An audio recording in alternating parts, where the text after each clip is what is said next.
Hi, and welcome to episode 111 of the Expansive. I can't believe it. What an incredible number. And also, we've done so many flipping podcasts. That's crazy. If you're new to our show, Erik and I are happy to have you on board. The Expansive is a series of conversations designed to help you break through and create massive growth in your life. My name is John Sanei. I'm a future strategist, a keynote speaker, and an author. I'm currently in Bangkok, doing a little bit of holiday and a little bit of business. I'm always joined by my ever handsome co-host, Erik Kruger, who's also a keynote speaker, an author, an executive coach. And we are going to be talking about something really exciting today. But before we do, Erik, how are you doing down there in Cape Town? I love how you can be so enthused about the excitedness of accountability. Well, you know why? You know why? Because it's not my topic, and it's your topic. And secondly, I was speaking to somebody about how important it is to change habits and how accountability is such a key part of changing that habit. So I've recently privately had a conversation with a friend of mine about this. And when you and I were talking offline about the topic we were going to be chatting about, and when he said it, I was like, oh, brilliant. That's so in line with what I was just talking about. So yes, I am genuinely excited, Erik. I mean, I don't think accountability can be that exciting as a topic, but I am specifically because you're my friend, and I want to be excited for what you're going to share today. Anyway, how Amazing. are you? Thank you for that. Yeah, all good. In Cape Town, beautiful, sort of moving into winter now. So my first winter in Cape Town. It's like dreary, but I'm loving it. And just in full-on book prep mode, I received my first copies of the new book this week. Yes, tell us about that. Yeah. Dude, wow. I'm just so excited. For those who can see it on YouTube, there it is. I'm just so excited that it finally arrived. I mean, we've been joking about this book for ages. And 14 how long it's years, taken. I think it's been. 14 years. Yeah. Yes, it's been 14 years. So yeah, I'm congratulations. I'm super excited. The book is officially launching sort of 1st of May. It'll be in bookstores from mid-April-ish, but it's coming out 1st of May. Like we're doing the proper launch. Man, I'm just so excited. Any idea where the launches are? That's my first question. The second question is not question, it's actually a statement. You're much more excited about than you were about your first book. And that's really good to see. Yeah, for sure. The first book, you were almost like, it's here, it's okay. But now this one, you're like really excited. It's really actually, So tell us a little bit about the launches and what plans you have. Yeah. I think it's such a different process that I went through for this book. And that's also why I'm excited. And I also I feel the quality is good. I feel like the quality of the thinking is good. The page, look and feel is good. The cover look and feel is good. So I'm also I'm proud of the product that it is. And I think that's a big thing for me.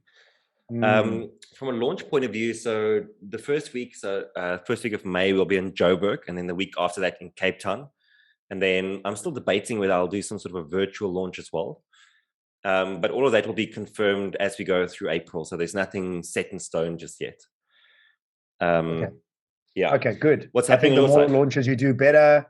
Yeah. And I think you must do an online launch. I mean, look, you're only going to launch the book once, so you might as well do as many launches as possible, to be honest. Yeah. Good. Congratulations. It's very cool. I've seen you on social media sharing it, and everybody out there, you can't buy the book yet, but soon it'll be in stores. So yes, please support Erik. It's always so much hard work.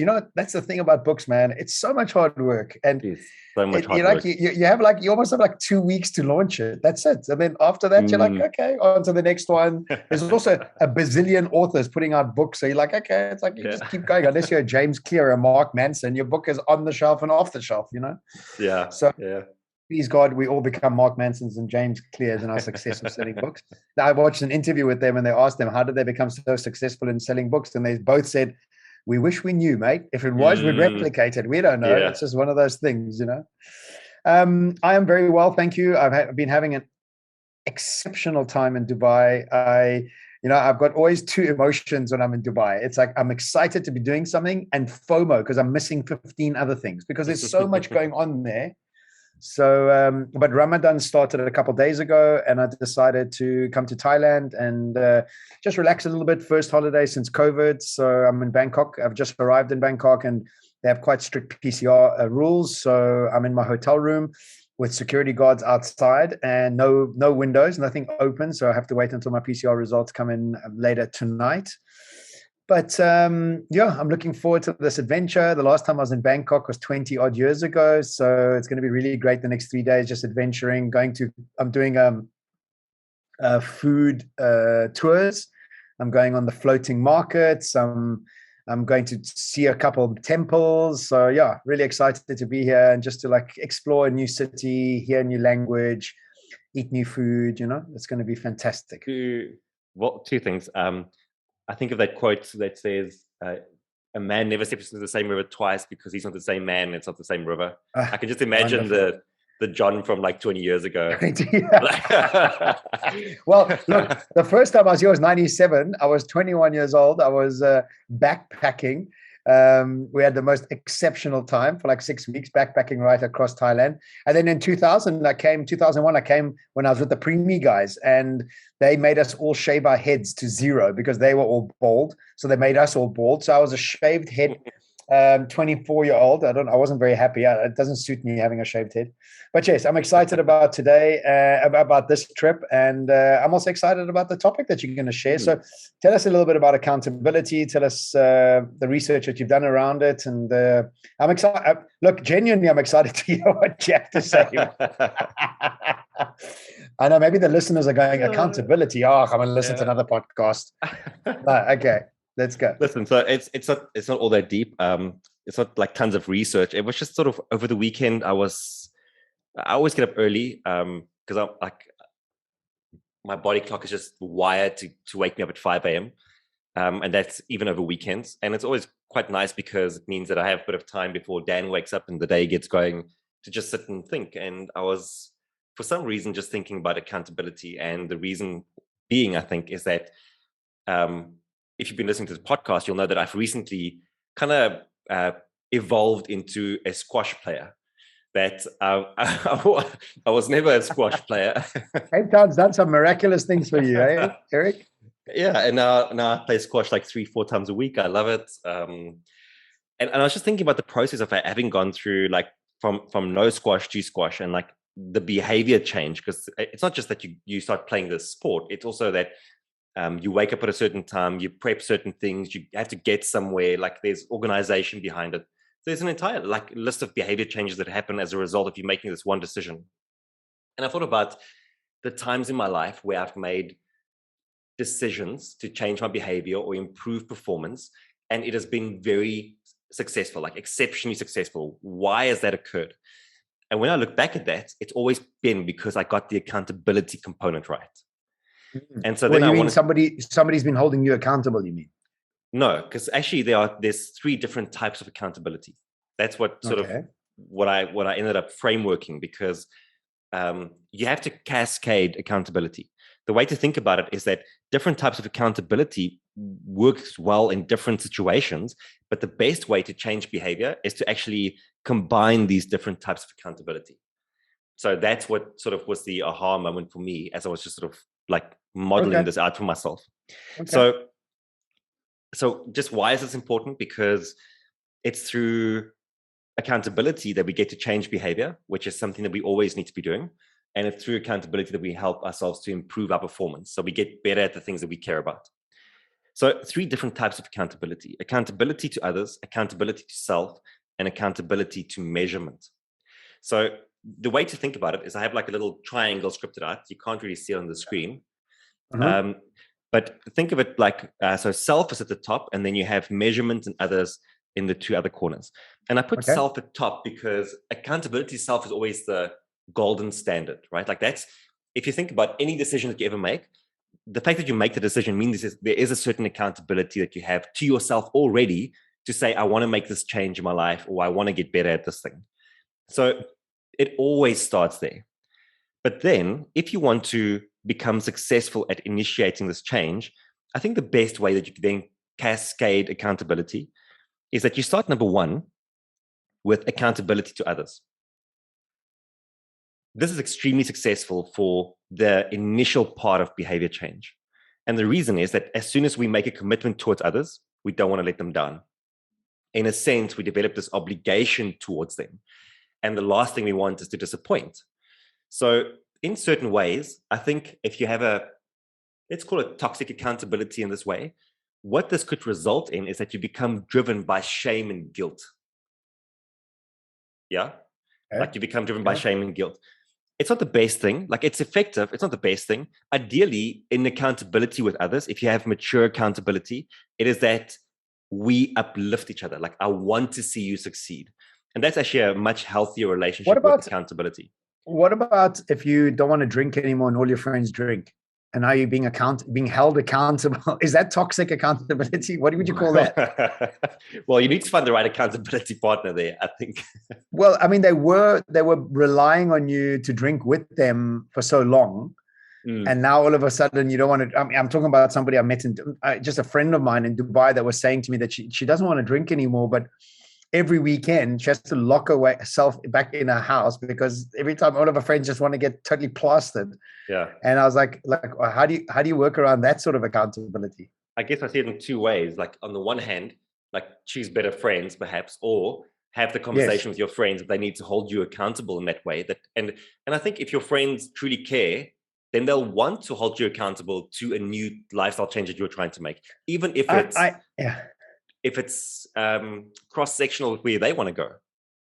Look, I agree with you. And I think those very good friends are far and they like scarce, right? Because a lot of our friendships are built on our addictions, you know, and the addiction of meeting every afternoon at the pub, or the addiction of running, or the addiction of gossiping, or the addiction of whatever, you know, so I think a lot of these relationships and friendships are built on that. And when you take that away, it's almost like a pillar of that friendship falls away. So I think that when you talk about toxic, I like that toxic accountability. Such a good term. I've never heard those two words being used together. Okay, let's keep going.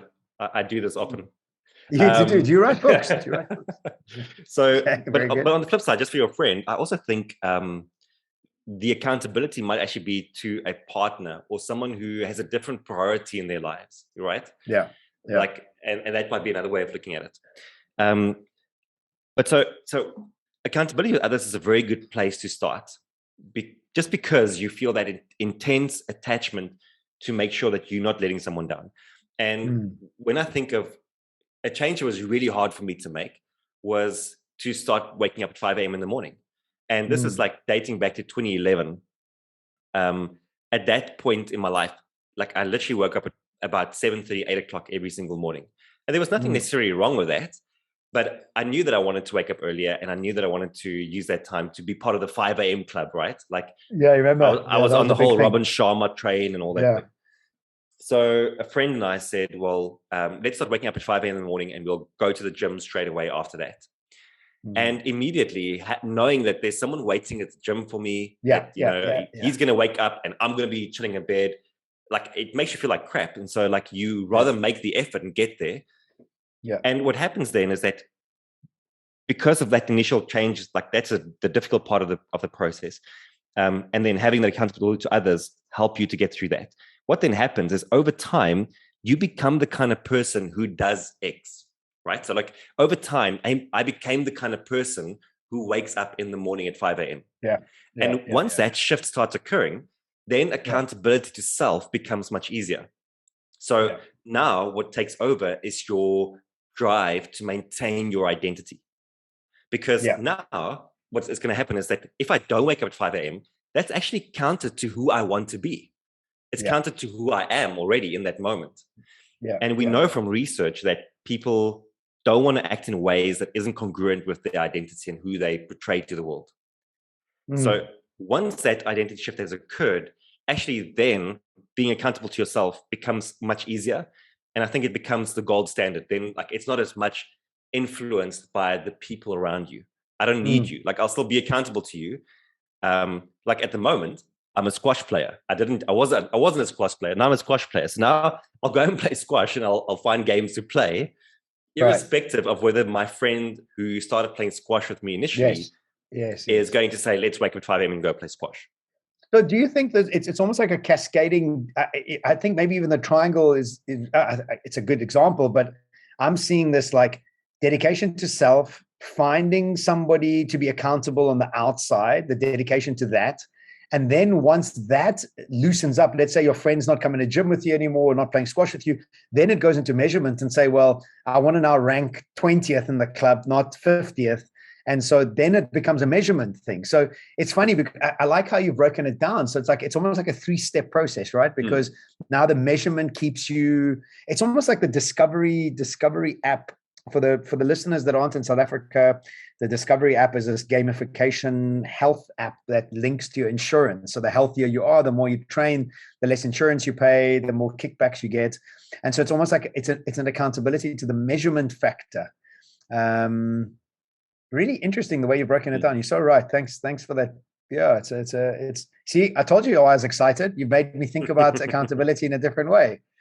Yeah, and I think measurement needs to come last, because I feel in many ways it's the weakest of the three. It's extremely powerful and potent in the ability to help you improve once you've reached a certain level. But I think just initially, unless there's like an extreme reward attached to it, that might be a different scenario. But if it's just me trying to get healthier and fitter, like it's still easy to jippo this after a day or two. After a day or two, like, well, I'm not quite there yet. It's like I'll get to it. How many people buy fitness trackers and they don't use them? How many people buy gym subscriptions? They don't use them. Why? Because they haven't gone through the first part of the accountability, the changing of identity. They haven't become the kind of person who goes to the gym, who uses fitness trackers. So having the improvement component is too early in the process. Yeah. But then once you bring it at the end, all of them together. That's why I liked kind of breaking it into this model, because what it made me realize is that there are different situations where different types of accountability would be better suited or better applied. Yes. So we're talking a lot about exercise. Like I suppose studying, I did that with crypto this year. I put together a study group, and we were accountable to each other to meet every Wednesday, and and it was great, for like 3-4 months. We really fast tracked our I don't know, education on that level, So what about relationships, like intimate relationships? I suppose that's got a lot to do with sort of personal development and accountability to other, right? I mean, what are your thoughts there? I guess if you wanted to use an example, like I can be quite an impulsive spender, and so for me, if I wanted to like curb that, accountability to others would be to have a conversation with Danica about it. We speak about the impulsive spending. I put a plan in place for how I limit my impulsive spending, and I'm accountable to her for not spending that much. And over time, I become the kind of person who doesn't spend impulsively. And then the measurement here might be some sort of savings account where the money goes into, apart from like spending it on tech and gear and latest camera equipment and et cetera, et cetera. So I think it can be applied in any situation. So do you have access to your bank account still, or has Danica taken over your bank account? We haven't reached that level yet. Because I'm sure it was like 2 weeks ago. 2 weeks ago, you were complaining to me that you bought some rubbish again, and I don't think it's working. Danica, if you listen to this, take his account away. Take it away. Yeah, but listen, so that's the model in a nutshell. Look, I like it very much. I talk a lot about the to-do to to-be list, right? So when you decide who you want to be, you develop discipline, and you don't need motivation. And so like that internal thing for me, if I think about the things that I've really dedicated myself to is meditation, exercise, and research. Those 2 things are non-negotiables for me. I'm constantly researching, I'm constantly exercising, and I'm constantly meditating. Those 3 things are never going to go away from me. I guess I'd lose my identity if they did, and I'm not accountable to anybody with them, but that was really just an internal dialogue. But then when it came to crypto and Web3, it was so hard and so strange, and the language was so out of my comfort zone, understanding the layers of blockchain, understanding what a DAX was, a decentralized exchange, and then I needed accountability partners for that, So I think the harder something is out of your comfort zone, accountability to others becomes really important. But then for me, it's like when I'm accountable to myself, then the measurement comes in, because then I've got, I know in my own head what's right and what's wrong and what's not enough and that sort of thing. So I guess the thing I would like to add, one thing to your model is if it comes naturally to you, it's easy. You know, you got the discipline, you got the accountability. If it doesn't come naturally to you, that accountability partner on the outside is incredibly important. You know, I guess, you know, even this podcast, you and I are accountable to each other. We're accountable to developing it with our listeners, to come up with topics. If you had to think about it, how many people and how many things are you accountable to on a day? Like your dogs, you're accountable to your dogs. You know, obviously your missus, your Clients. job, like clients, audience, clients. Well, it's like there's a lot that you're accountable for. If you have to really break it down, you know, there's actually quite a lot. One thing that I actually that was part of my thinking is when I was writing the daily email, I was super accountable to the audience because that was coming out every single day. And I remember the days where I like scheduled it and for some reason it went out a little bit late, or I didn't have the idea and I sort of wrote it that morning quickly, but people knew that email was landing on the inbox at 7 o'clock in the morning. And if it wasn't there, I would get emails back saying, where's the email? Like, are you okay? Like literally, are you okay?